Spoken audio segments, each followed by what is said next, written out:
La radiactividad existía y existe en forma natural desde el inicio de la vida en la Tierra, pero no fue sino hasta 1895 cuando Henry Becquerel la descubre. En la clase de hoy vamos a explicar algunos conceptos fundamentales relacionados con la radioactividad ambiental. También veremos algunos isótopos de largo periodo y las principales familias radiactivas junto con la radiación cósmica y los radionucleidos cosmogénicos. Como sabemos, la radiactividad es un fenómeno natural que consiste en la emisión espontánea de partículas y o radiación electromagnética por un núcleo. Como consecuencia, el núcleo original o núcleo padre se va a transformar en otro núcleo distinto al que llamaremos núcleo hijo. La radiactividad que emiten los núcleos puede ser de tres tipos y en sus inicios recibieron el nombre de radiación alfa, radiación beta y radiación gamma. La radiación beta puede ser positiva, llamándose positrón, o negativa. Sabemos también que algunos núcleos se fisionan liberando neutrones altamente energéticos y finalmente, aunque no es un fenómeno nuclear, debemos mencionar los rayos X, que también tienen la capacidad de ionizar la materia. Las fuentes de radiación ionizante que contribuyen a los niveles de radiación ambientales se dividen en dos tipos generales: aquellas que ocurren naturalmente, es decir, aquellas que llamamos fuentes naturales, como son los materiales primigenios, los rayos cósmicos, los materiales cosmogénicos, el radón, por ejemplo, y aquellas otras fuentes que provienen de la actividad del hombre, es decir, aquellas que se denominan antropogénicas. En la bibliografía también pueden encontrarlas como fuentes artificiales de radiación. Y dentro de estas tenemos algunos ejemplos como son las aplicaciones pacíficas, la producción de energía y las actividades militares. Todo esto lo iremos describiendo a lo largo de la clase. En el medio ambiente que nos rodea, aire, agua, suelos, se encuentran una multitud de radionucleidos que están emitiendo su radiactividad y son una componente importante de la radioactividad ambiental y de lo que nosotros llamamos background ambiental. El background ambiental es el nivel de radiación presente en el ambiente. Presenta un nivel mínimo y depende de algunos factores como son la zona geográfica, la actividad geológica, la altitud y el lugar específico en el que nos encontremos. Prácticamente es imposible encontrar en la Tierra un material o un ambiente que no sea radiactivo. Todos los materiales y los ambientes, en mayor o menor grado, son radiactivos, incluidos nosotros mismos. Todos los elementos de largo periodo de semidesintegración que permanecen hoy día proceden de unos progenitores que se generaron en una gran explosión que dio origen a nuestro Sol y a todo el sistema solar. Esto se conoce como la teoría del Big Bang. Esta teoría nos dice que toda la materia en un inicio estaba concentrada en un punto que poseía un tamaño nulo y por lo tanto era inmensamente caliente. En un determinado momento, este punto nulo explotó y en ese momento el universo estaba conformado fundamentalmente por fotones, electrones, neutrinos y sus antipartículas. Y también existían algunos protones y neutrones. Estas partículas comenzaron a unirse formando algunos elementos básicos como son el helio, litio, berilio, etc. Y luego el universo continuó expandiéndose.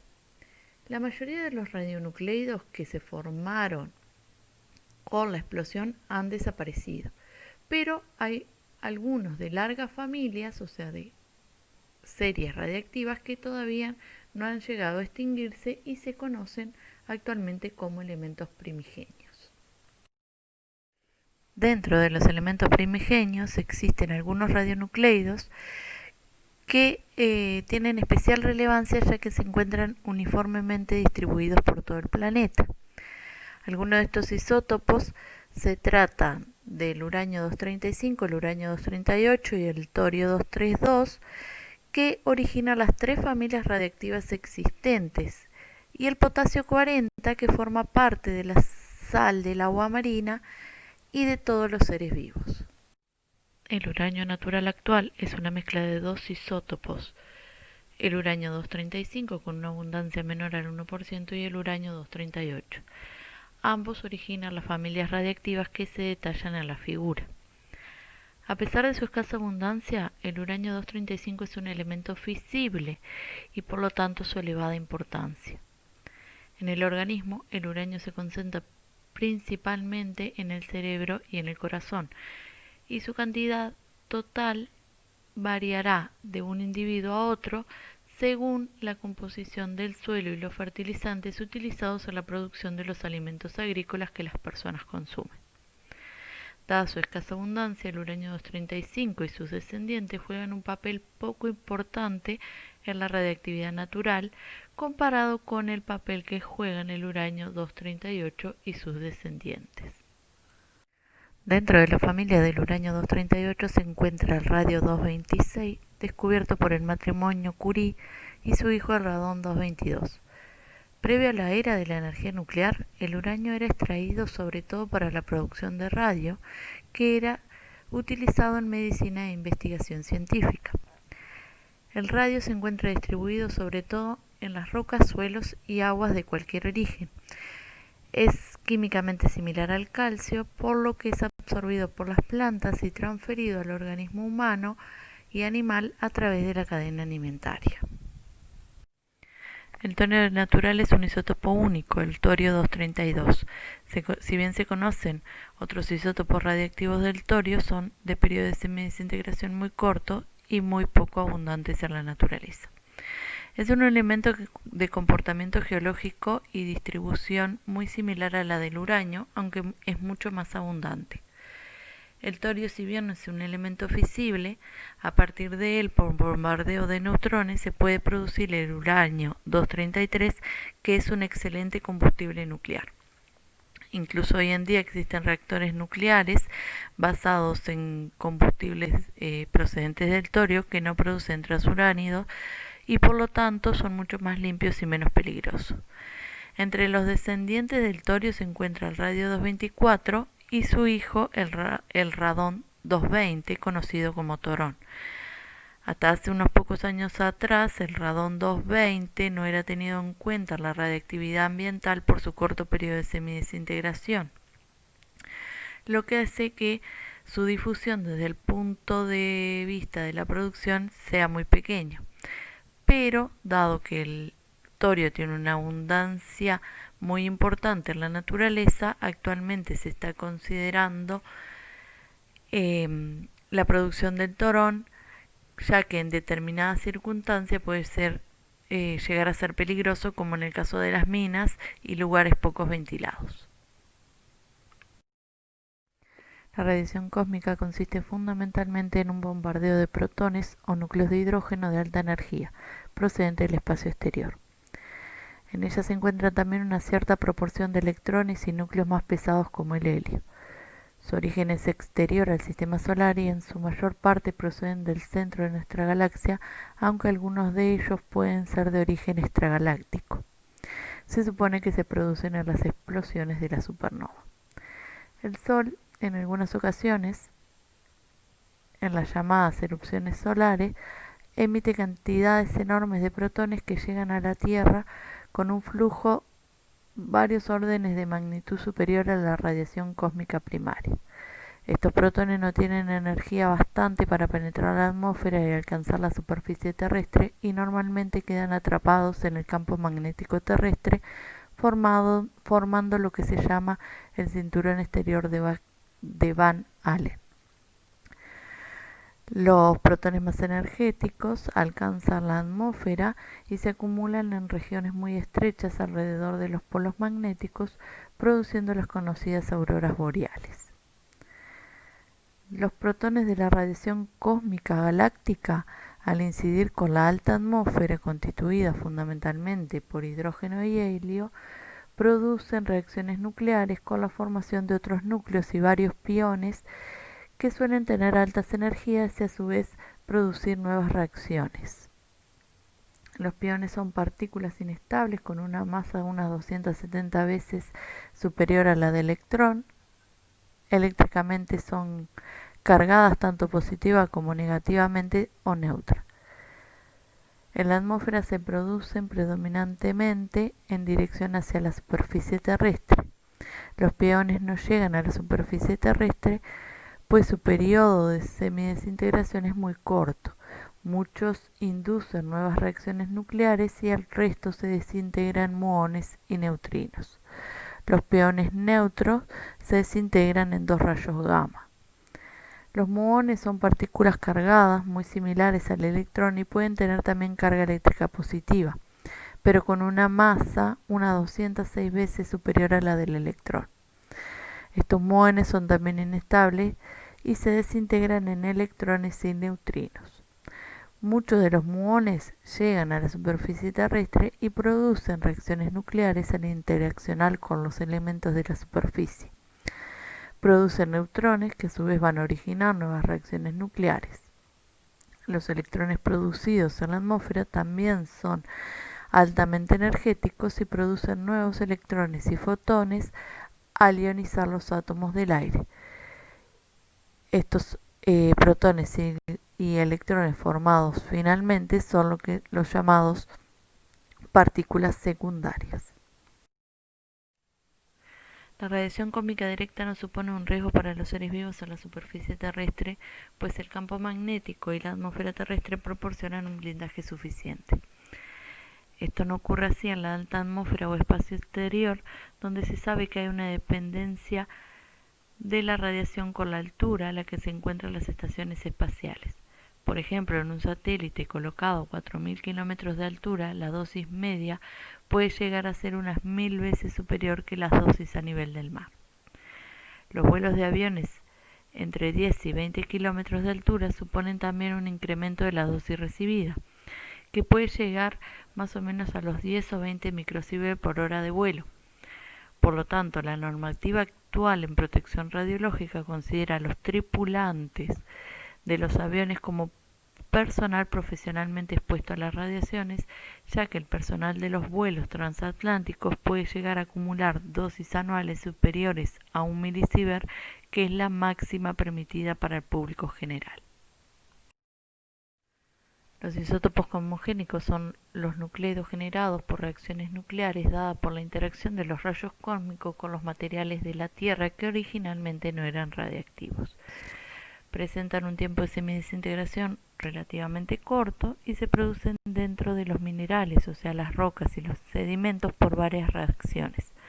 En primera instancia, se da el bombardeo de neutrones, donde un rayo cósmico secundario con suficiente energía va a golpear un elemento destino y una de las partículas expulsadas del núcleo deja un nucleido cosmogénico en la red mineral. Por otro lado, se da las reacciones inducidas por muones, tanto los muones lentos y después del frenado los muones rápidos, cuando se logra dar la interacción de los muones con el elemento blanco. Y por último, la reacción que se puede dar es la captura de neutrones de baja energía. Los muones, que son los menos propensos a reaccionar, menos propensos que los neutrones, son los que penetran más profundamente en la superficie de la Tierra, y la producción de radionucleidos debido a los muones se vuelve cada vez más importante en las profundidades. La radiación cósmica produce radionucleidos con un ritmo constante en la superficie terrestre debido a la interacción de la radiación cósmica secundaria con los núcleos de los elementos constituyentes de la baja atmósfera.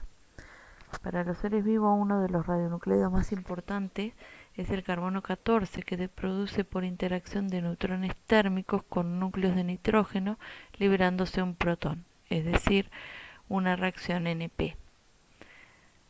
Los seres vivos, al asimilar el carbono natural, también incorporan el carbono radiactivo. La proporción de este carbono, el carbono 14, en el carbono total que contiene un ser vivo es constante mientras vive, pero la incorporación del mismo cesa con la muerte. La materia orgánica muerta va a ir perdiendo carbono radiactivo por su propia desintegración natural, y midiendo su proporción se puede calcular el tiempo que ha transcurrido de su muerte. Es por eso que uno de los usos fundamentales del carbono 14 es en la geocronología y en la datación. Otro de los elementos cosmogénicos producidos de elevada importancia es el tritio, que se forma en la alta atmósfera y una parte de él se combina con el oxígeno formando agua que alcanza las superficies terrestres y se incorpora a las cadenas biológicas. El tritio tiene un periodo de semidesintegración de 12,3 años aproximadamente y se produce en una reacción a partir del nitrógeno 14 formando tritio y carbono 12. Los usos fundamentales que presenta el tritio son determinación de tasas de flujos acuíferos y los movimientos de los contaminantes en el agua del subsuelo. Como otro ejemplo les puse el berilio 10, que se produce por bombardeo de protones a nitrógeno y oxígeno en la atmósfera. Suele salir rápidamente a la atmósfera por deposición húmeda o seca y se incorpora a los sedimentos. Su uso fundamental es enfechamiento de tasa de sedimentación. Entre las fuentes naturales, la fuente más importante es el radón 222, que se encuentra en el aire y que por sí solo alcanza casi un 50% de la dosis equivalente total natural. El radón 222 se origina por desintegración alfa del radio 226. Es un gas noble emisor alfa con un periodo de semidesintegración de 3,8 días.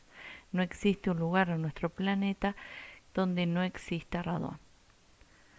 Como gas químicamente inerte, escapa fácilmente del lugar de su nacimiento y difunde por la atmósfera. Como su padre, el radón 226 es soluble, móvil y se encuentra uniformemente repartido por toda la corteza terrestre, ya que se origina en prácticamente todos los lugares. En nuestra vida cotidiana, el radón se encuentra en el aire que respiramos y emanamos por la tierra, los materiales de construcción y las aguas. Los lugares poco ventilados pueden llegar a ser importantes en concentraciones de radón en el aire y se convierten en un peligro para la salud, sobre todo si las paredes son ricas en uranio. El gas radón penetra en el organismo a través de dos caminos bastante peligrosos, que son el aire que respiramos y el agua que bebemos. El radón en sí mismo es químicamente inocuo y se expulsa de nuevo con gran facilidad después de inhalarse.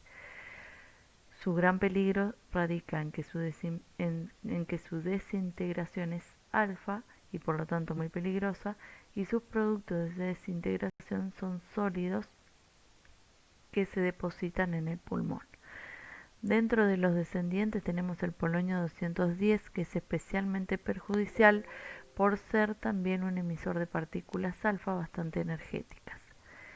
Este es uno de los radionucleidos consumidos por las personas fumadoras, ya que se encuentra en gran alta proporción en los cigarrillos. Ahora vamos a hablar de la fuente de radiación antropogénica y de los ejemplos que se van a presentar en la clase. Como es sabido, el hombre ha sido capaz de producir muchísimos nucleidos artificiales, la mayoría sí en cantidades muy pequeñas y de uso exclusivo para investigación científica. Casi todos los radionucleidos producidos por el humano son de periodo de semidesintegración bastante corto y su utilidad por ahora es bastante limitada. Los isótopos de mayor producción son los que se encuentran con aplicación a las prácticas de la ciencia, la medicina y la industria. Los radionucleidos artificiales pueden ser producidos por varias circunstancias, ya sea el bombardeo neutrónico en reactores nucleares, el reprocesado del combustible nuclear gastado en dichos reactores nucleares. Otra opción son los aceleradores de partículas, donde se aceleran partículas para bombardear blancos que no son radiactivos y así producir radionucleidos que generalmente se usan en medicina. Y por último son los radionucleidos que se producen como efecto secundario inevitable de las explosiones nucleares y termonucleares. Hay 4 fuentes importantes de radioisótopos artificiales en el medio ambiente. La primera está constituida fundamentalmente por aquellos radionucleidos artificiales que proceden de las pruebas nucleares y de los accidentes nucleares. La segunda fuente de radioisótopos artificiales procede de aquellos que ocupa la actividad humana, ya sea en medicina, en investigación científica y en la industria.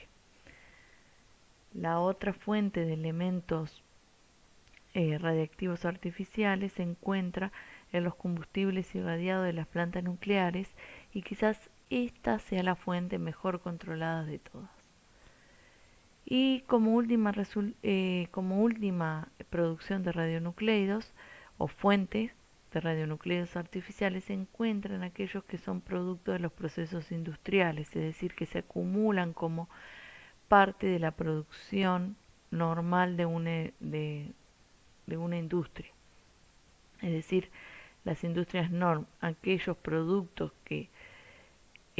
materiales radiactivos que se acumulan por la actividad humana en particular. Dentro de los usos médicos de los radionucleidos artificiales tenemos el diagnóstico y la terapia a partir de radionucleidos. ¿Dónde se utilizan estos radionucleidos? En la tomografía computada, en la radiología diagnóstica y sobre todo en la medicina nuclear. Por otro lado, la terapia con radionucleidos artificiales se puede hacer radioterapia externa o radioterapia interna, que implica el uso de compuestos radiactivos para destruir tejidos internamente a través de la medicina nuclear. En esa transparencia lo que se muestran son algunos de los usos de los radionucleidos artificiales en la industria. Por ejemplo, tenemos la radiografía de soldaduras y articulaciones, la inspección de la seguridad de bolsas y paquetes, es decir, se ubica una rotura, por ejemplo, medida del contenido de los recipientes, por ejemplo, para el llenado de garrafas o de líquidos, la esterilización de insumos médicos, sobre todo para cirugía, que se utiliza la radiación, o de aquellos materiales que ya tienen que venir empaquetados y se utiliza radiación gamma, la eliminación de la estática en la fabricación del papel, y después tenemos la irradiación de alimentos con el fin de disminuir su deterioro y también la irradiación de plagas con el fin de eliminar muchas veces esta plaga a través de la irradiación de los productores. Otro ejemplo del uso de radionucleidos antropogénicos son la producción de energía a partir de las centrales nucleares. Las centrales nucleares reúnen las tecnologías que permiten utilizar una enorme energía almacenada en los núcleos atómicos para producir energía eléctrica. Es decir, que van a obtener energía a partir de un combustible que va a ser un material fisionable, como vimos, material fisionable a partir del uranio o del torio, y se va a generar calor que va a ser utilizado para producir vapor de agua, y este vapor de agua a su vez va a mover turbinas que permiten la generación de energía eléctrica. El combustible que se utiliza generalmente, como ya lo vimos, es óxido de uranio con uranio natural, que muchas veces se debe enriquecer, como vimos. Uranio 235 tiene una proporción muy baja, menor al 1% del uranio natural, y para poder ser fisionable, o sea, para llegar a ser fisionable y generar una masa crítica de uranio 235, se debe por lo menos enriquecer hasta un 5% el material, el uranio natural. Dentro de los problemas más importantes de la utilización de los radionucleidos es el control y el almacenamiento una vez utilizado, sobre todo lo que concierne a las centrales nucleares. ¿Qué hacer con el combustible una vez gastado? El control de este tipo de materiales está a cargo de los organismos nacionales, que en general siguen las recomendaciones de los organismos internacionales y efectúan su seguimiento desde la producción de radionucleido, o en este caso del combustible, hasta su gestión final. Los residuos nucleares se van a clasificar según las características físicas y químicas y según la actividad. Por la actividad, en general, se clasifican en residuos nucleares de alta actividad, residuos nucleares de actividad media y residuos nucleares de baja actividad. La gestión de los residuos en las centrales nucleares, se siguen protocolos para el tratamiento de estos residuos y van a depender obviamente de la clasificación en actividad que tengan estos residuos. Por lo tanto, tenemos los residuos nucleares de alta actividad, que básicamente es el combustible gastado.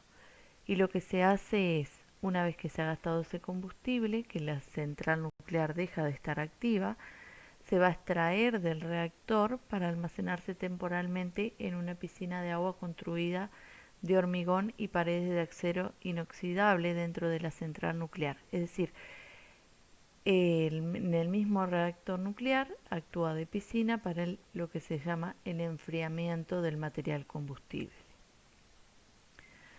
Y luego de ahí, una de las soluciones que más se aceptan entre los expertos es el almacenamiento geológico profundo. Para los residuos nucleares de media y baja actividad, se separan los elementos radiactivos que contienen estos subproductos, y los residuos resultantes se depositan en bidones de acero solidificados con alquitrán, resina y cemento, y estos se van acumulando hasta su posterior gestión. Los residuos de baja actividad radiactiva se prensan y se mezclan, por ejemplo en hormigón, formando un bloque sólido, y también se introducen en bidones de acero. Lo mismo, aquellos materiales que se pueden dejar de caer quedan decaídos, y aquellos materiales que se deben acumular esperan a ser acumulados para su posterior gestión en el enterramiento. Una prueba nuclear es la detonación de un arma nuclear con fines experimentales o de desarrollo de armamento nuclear. Algunas detonaciones, sin embargo, han tenido lugar con fines pacíficos, por ejemplo, cavar un pozo o construir un canal. Las pruebas nucleares se pueden clasificar como atmosféricas cuando la explosión tiene lugar dentro de la atmósfera, estratosféricas si el arma nuclear es transportada en un cohete, subterráneas o submarinas. Evidentemente, aquellas que se producen a mayor altura son las que producen una mayor contaminación. Los radionucleidos artificiales procedentes de las pruebas nucleares se pueden medir, pero obviamente no se pueden controlar. La radiactividad liberada al ambiente por las explosiones nucleares en la atmósfera han ido disminuyendo con el paso del tiempo después que se firmó el tratado que prohíbe las pruebas nucleares, y hoy en día solo quedan algunas trazas de los radionucleidos producidos como resultado de las pruebas nucleares, y son detectables con algunos equipos muy sofisticados. La mayor parte del riesgo de la radiación de las explosiones nucleares proviene de radionucleidos de tiempo de semidesintegración corto producidos en los fragmentos de fisión radiactivo. Por otro lado, también se da la formación de nuevos radionucleidos a partir de reacciones nucleares producidas por la interacción del flujo intenso de neutrones en suelos y otros materiales en las proximidades de la explosión. El fallout o lluvia radiactiva es la acumulación de partículas radiactivas transportadas por el aire que se depositan en la Tierra durante y después de un bombardeo atómico, de una prueba de armas nucleares o de un accidente con una planta nuclear.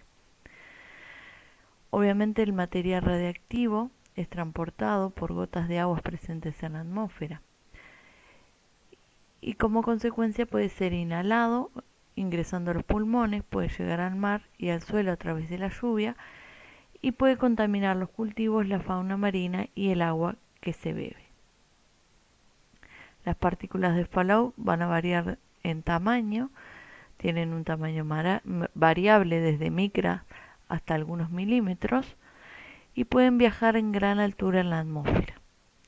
Evidentemente, este material se dispersará sobre la Tierra durante algunas horas, días o meses luego del accidente nuclear.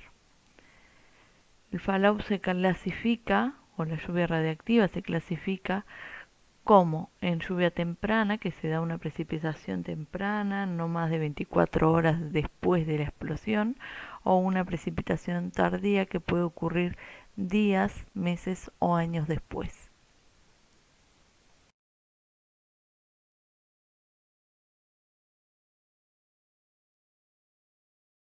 En esta transparencia le dejo algunos de los ejemplos de los isótopos radiactivos que pueden ser transportados por el FOLOP y que tienen un mayor peligro para el ser humano, que son el estroncio 90, que tiene un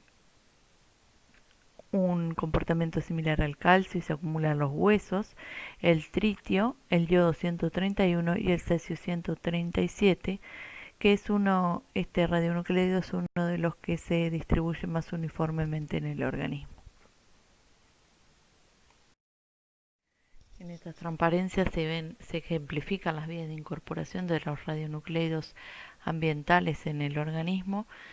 Las tres vías de ingreso de los radionucleidos al organismo son la inhalatoria, que es la principal vía de contaminación, la ingestión o vía digestiva a través del consumo de agua y alimentos contaminados, y la vía dérmica a través del depósito de material radiactivo que pueda ser incorporado a través de esta vía. Como ya hemos mencionado anteriormente, nosotros somos una fuente radiactiva. Los principales componentes de la radiactividad interna provienen obviamente de los isótopos que componen la materia viva. Nosotros somos materia viva y estamos compuestos de isótopos radiactivos. Y los demás son incorporados a través de los alimentos, el agua y el aire. Uno de los mayores contaminantes, por ejemplo para las personas fumadoras, es el tabaco, y no el tabaco, sino el cigarrillo, que libera plomo y polonio radiactivos, y que estos van a parar a la atmósfera y a nuestros pulmones y se depositan allí. Es decir, que aquellas personas fumadoras reciben hasta 3 veces más de radiación que la debida al gas radón liberado en la atmósfera que hay a nuestro alrededor. Ya llegando al final vamos a ver la radiación que consumimos a través de los alimentos, y la radiación que recibimos a través de los alimentos se debe principalmente a la existencia del potasio 40. El potasio 40 juega un papel muy importante en el ambiente radiactivo natural y en la vida humana. Si bien solo representa aproximadamente 0.012% del potasio natural, hay que tener en cuenta que el potasio es un elemento que es muy abundante en la naturaleza. Por lo tanto, el potasio 40 también es bastante abundante. La energía producida por la desintegración del potasio 40 es la mayor contribución al calor generado por las sustancias radiactivas a la corteza terrestre. Y a lo largo de la historia de la Tierra, la contribución total a la energía suministrada a los océanos por este elemento ha sido considerable.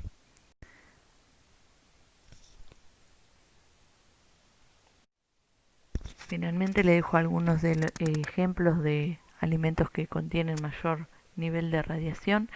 El marisco es uno de los alimentos más radiactivos, concentra radiactividad natural ya que concentra minerales provenientes del uranio.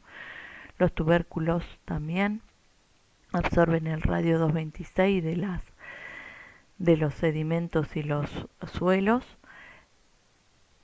Y después uno de los alimentos que más posee radiactividad proveniente de la acumulación de radioisótopos naturales son las nueces de Brasil, que pueden tener pequeñas cantidades de radio.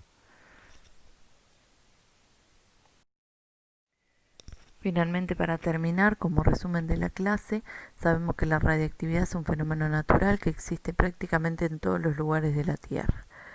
3 son las fuentes ambientales que contribuyen mayormente a la radiactividad que recibimos del ambiente, que son los radionucleidos existentes en el suelo, el agua y el aire, la radiación cósmica con sus radionucleidos cosmogénicos y la fuente de radiactividad artificial utilizadas para la medicina, la ciencia y la industria. La dosis que en promedio recibe la población es esencialmente debida a fuentes naturales de radiación. Aproximadamente se considera un 82 a 87% de las mismas.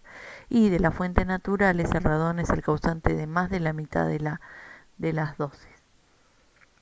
Las fuentes artificiales solo contribuyen con el 18%, entre el 12 y el 18%. En cualquier caso, estas dosis no representan ningún peligro ni problema para la población.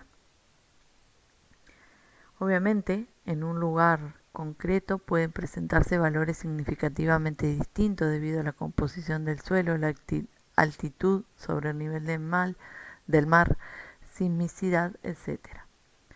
Nuestra radiactividad interna contribuye también, tanto como las fuentes terrestres o la radiación cósmica, aproximadamente un orden del 10%. Entre las fuentes artificiales, la mayoría se debe a los tratamientos médicos, sobre todo las radiografías. En contra de lo que se cree, las pruebas nucleares en la atmósfera, los accidentes nucleares como puede ser Chernobyl o Fukushima y los vertidos de las instalaciones radiactivas contribuyen con menos del 1% a las dosis totales recibidas. Hay que tener en cuenta que la radiactividad ambiental, como ya dijimos, varía de unos lugares a otros según las condiciones climáticas, estaciones del año y por lo tanto no son aplicables los mismos valores medios a ningún punto en concreto del planeta. Estas dosis ambientales no representan peligro para la población, pero sí es conveniente el control continuo de la radiactividad ambiental para poder determinar cualquier variación anormal de la misma. Bueno, con todo esto terminamos. No sé si tienen alguna pregunta. Nos vemos en el foro.